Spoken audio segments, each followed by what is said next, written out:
Isaac, all game they were selling out basically, stop the run, and you kind of like had to wait to get that crease to make a big play. What's it like when you kind of know you're gonna have to be in one of those dogfights, just waiting for the chance to make a big play?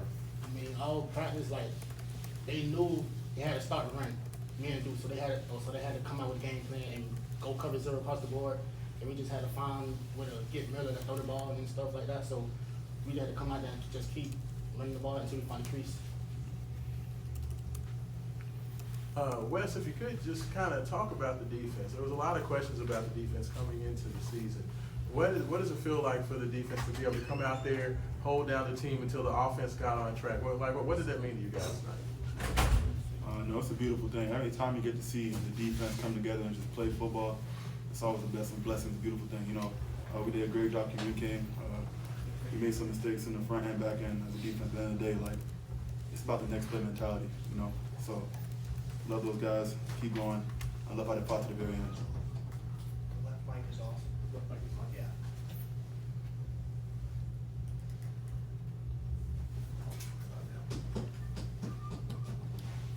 Miller, where would you say, 2 games in, where would you say you guys are offensively from a continuity standpoint? Yeah, I think obviously two very different opponents. I thought JMU did a really good job defensively tonight.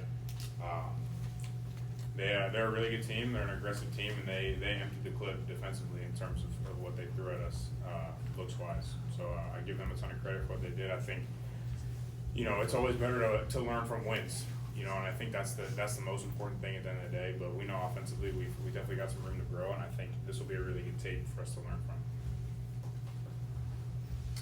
Isaac, with a game like this, and you haven't probably had very many, but when you get to 6, 7, 8 carries and you haven't been able to really pop anything yet, what's in your mind? Are you frustrated? Are you just looking at defense a little bit, thinking about what you could do different? What's in your mind as you kind of work toward the big one? I mean, often carries, I feel like I did them carries C1 I'm at for real, because last game I had 10 carries for 126, so I already knew them, they was coming here to play, so I just had to keep that chip on my shoulder and let everybody know who I am. I was just curious, Cleb talked about you were the originator of the heart sack celebration. How did you, think of that for a sack celebration? So my mom was killed when I was 5, and I got a twin sister. So it's me, my twin. I got 2 older sisters. It's been us. So every time I get a sack, I throw the heart up because I love my mother and then my 3 sisters. Every time I get a sack, it's for them. Miller, what's it like to have a weapon like Isaac in the backfield, and then what's it like to watch him when he's gone, he's breaking away from everybody? Yeah, I was talking to him and Duke throughout the game, just being like stay patient, because you kind of have a feeling as the game goes on, they're gonna break one at some point, So that was really cool to see kind of come to fruition. I think this was a really good game for them in terms of battling through the team as a whole, but I think for them especially, battling through some adversity, not maybe popping some in the first half early on in the game, staying patient, trusting it, and then obviously putting the game away on Isaac's run. So those guys are super, super talented, and I'm super lucky to have the opportunity to play with them. Miller, if you could just kind of talk about with the struggles that the offense had in the first half, Yeah. to finally find Chris and get that little slant and him take that to the house, Yeah. and get that game, get the game tied. What did that feel like to kind of finally get that going, and what was the conversations in the offensive side? It was good. I felt like we had put together some drives that hadn't necessarily had the points to show for it. Like I said, they were playing super aggressively defensively. Obviously, they had a new defensive coordinator, so they played Weber State, but they hadn't shown their full Rolodex of coverages and stuff like that. So I give them credit for their plan.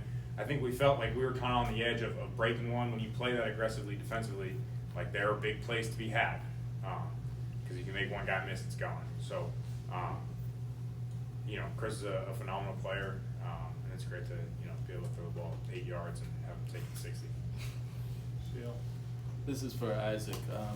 What has the process been like to you in terms of welcoming in the transfers that are starting in this offense and just kind of getting used to everybody and even the guys up front on the offensive line, like how they block for you? What has that process been like for you?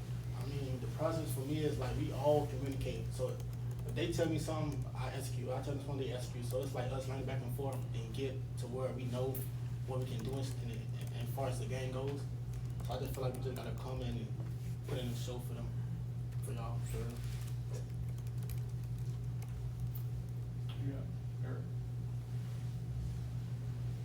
Yeah, Isaac, it feels like it's happened fast. You didn't play for a few games last year, and then it's just kind of blown up. What is it like, you know, for your family, for your friends, your people around you, to kind of see you go from somebody we weren't talking about at all to somebody that a lot of people are talking about? I mean, it's a blessing because I knew what I can do. Like when I first started playing for real, I already knew I had it in me, so I just had to come and show the coaches what I can do and make them believe in me and trust me with the ball in my hands. So, yeah. Anything else for you guys? Good.